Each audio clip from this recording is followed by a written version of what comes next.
안녕하세요. 오토교 김정민입니다.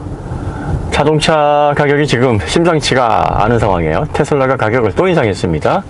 모델 Y 150만원 인상해서 이제는 전 모델 다 보조금을 받을 수 없는 가격대가 됐고요.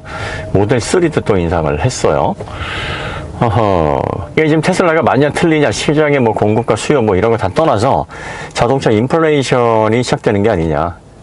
다른 제조사들이 지금 눈치를 보고 있는데 인상폭을 좀 과감하게 책정을 해서 자동차 전반적으로 큰 폭으로 오를 것 같습니다. 저희가 작년까지만 해도 자동차 인상이 대체적으로 한 5, 6% 정도 선에서 이루어지지 않겠느냐.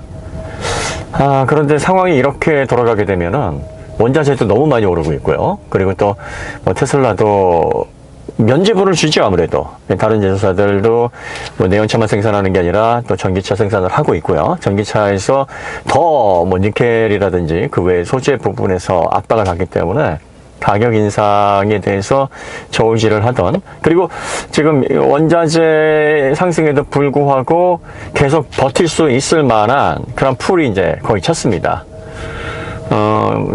원자재를 사전에 구입하는 그 재고 이런 것들이 이제 뭐 거의 다 바닥이 난 상황이라서 지금 2022년, 2023년 시장을 대비를 하면서 계속 오른 상태에서 원자재를 구입을 해야 되는 그런 입장들에 처해진 제조사들이 큰 폭의 가격 인상을 단행을 하기 직전의 상황인 건 맞아요. 그러니까 아무래도 이 자동차를 소비하는 분들은 전략을 좀 잘 세우셔야 될 것 같아요. 인기 있는 차종은 지금 1년 넘게 대기를 해야 됩니다. 반도체 부족이나 그 외 원자재 부족으로. 그러면 네온 자동차 같은 경우에는 지금 계약을 한다 그래도 가격이 오르면 오른 시점에서 가격으로 지불을 하셔야 됩니다. 근데 이제 네온 자동차들은 1년에 한 번씩도 아니고 한 2년에 한 번씩 가격을 인상을 하기 때문에 이 타이밍을 좀 잘 맞추면은 괜찮은데 못 맞추면은 계약한 당시보다 가격을 더 많이 지불을 해야 되는 그런 상황에 맞닥뜨릴 수가 있습니다. 그런데 이제 인상폭은 뭐 이렇게 매번 1년에 뭐 10몇 번씩 올리거나 뭐 이런 게 아니기 때문에 인상폭은 전반적으로 전체적으로 놓고 보면은 테슬라만큼 크지는 않습니다. 10%라고 해도 5천만 원 기준으로 하게 되면은 한 500만 원 정도인데 뭐 그 정도 최대 인상을 하지 않을까, 지금으로서는 그렇게 예상이 됩니다. 테슬라 같은 경우에는 계약을 한 당시에 가격이 적용이 된다고 하지만 이게 계속 계약이 그 가격이 오르기 때문에 지금 어느 쪽이 더 좋으냐를 따지기가 의미가 없는 상황이 돼버렸어요. 계약한 당시의 가격으로 받는 게 좋으냐, 아니면은 계약하고 나서 차값이 오르면 그 오른 가격이 소급 적용되는 그게 더 좋으냐, 아니면 더 나쁘냐, 이게 의미가 없고요. 얼마를 지금 인상하고 있느냐, 그 결과로 우리가 집중을 해야 되는데, 이 얼마가 인상이 되고 있느냐가 결과적으로 시장에서 어느 정도의 가격 인상, 자동차 인플레이션으로 연결이 될 것인지, 그 나비 효과를 일으키는 촉매가 될 것인지, 뭐 그런 현상들을 걱정을 해야 되는 상황입니다. 뭐 예를 들어서 뭐 경제적으로 난 괜찮아, 얼마가 오르든지, 지금 이런 분들을 걱정하는 게 아니에요. 뭐 그렇게 따지면 저도 뭐 전기차 이미 사놨고 일상적으로 업무용으로 이용할 차들도 여러 대 있고요. 뭐 개인적으로 가지고 있는 차들도 여러 대 있습니다. 뭐 저도 사실 개인적으로는 걱정할 입장은 아니기 때문에 뭐 이런 영상을 굳이 찍어서 차값이 이렇게 오르니까 문제입니다, 뭐 이렇게 얘기할 필요는 없죠. 어떻게 보면 차 구입해 놓고서는 이거 팝콘 가게네 뭐 이렇게 볼 수도 있는 입장이긴 한데, 이거 일반적으로 차를 교체해야 되거나 아니면 경제적으로 빠듯하게 운영하시는 분들, 그리고 보통의 일반 대중들에게는 정말 심각한 일이 아닐 수가 없어요. 심각한 일이 아닐 수 없습니다. 그러니까 뭐 수요와 공급의 법칙, 어떤 기업이 성장을 하고 안 하고 이 문제가 아니에요. 지금 전반적으로 다른 물가들도 상승하고 있는데, 집 다음으로 사람들에게 영향을 주고 있는 이 자동차가 유례 없이 자동차 인상 시기를 맞닥뜨리고 있어요. 그리고 이제 그러한 움직임에 가장 큰 영향을 미치고 있는 곳이 테슬라이기 때문에 테슬라의 움직임에 상당히 주목을 하고 그들이 어떤 식의 결정을 하는지가 민감하게 받아들여지게 되는 겁니다.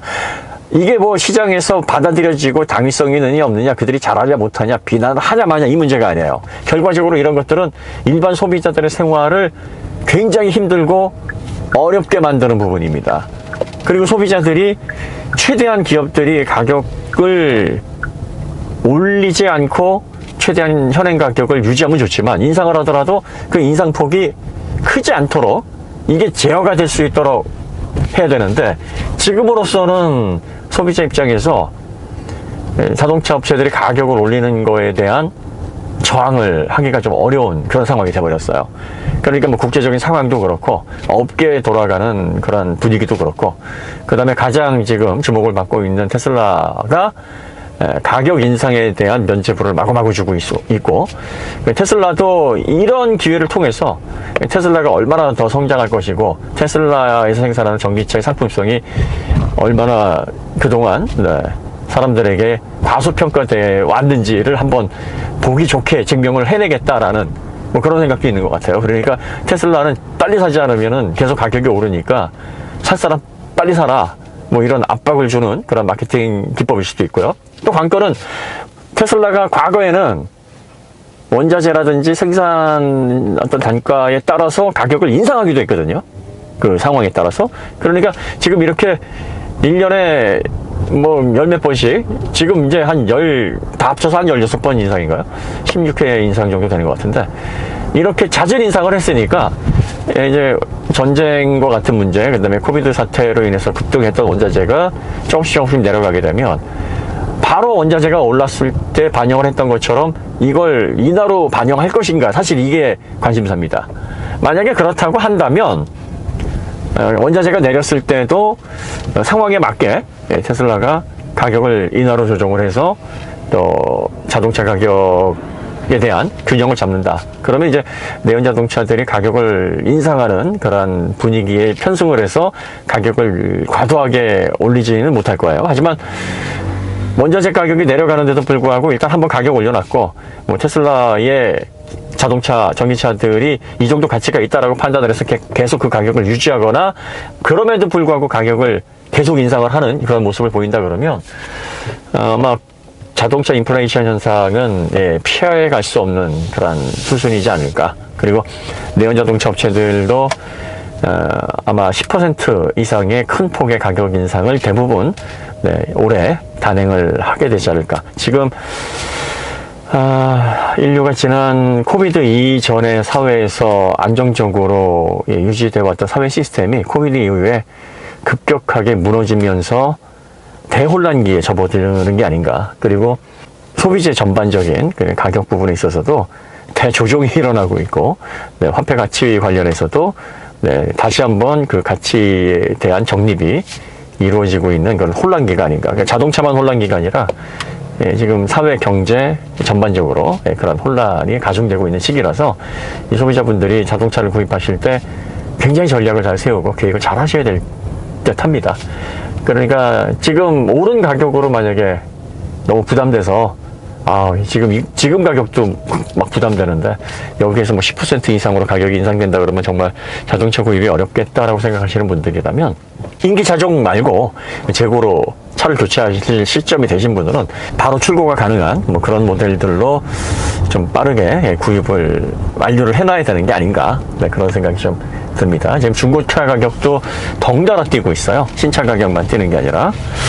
어찌됐든 이런 과정에 있어서 여러분들이 현명하게 이런 자동차 구매와 관련된 계획을 잘 세우시기를 바랍니다. 그래서 경제적으로 운영하시는데 큰 어려움이 없기를 바라는 마음일 뿐입니다. 오늘 얘기 여기서 마치도록 하고요. 더 좋은 콘텐츠를 찾아뵙겠습니다. 감사합니다.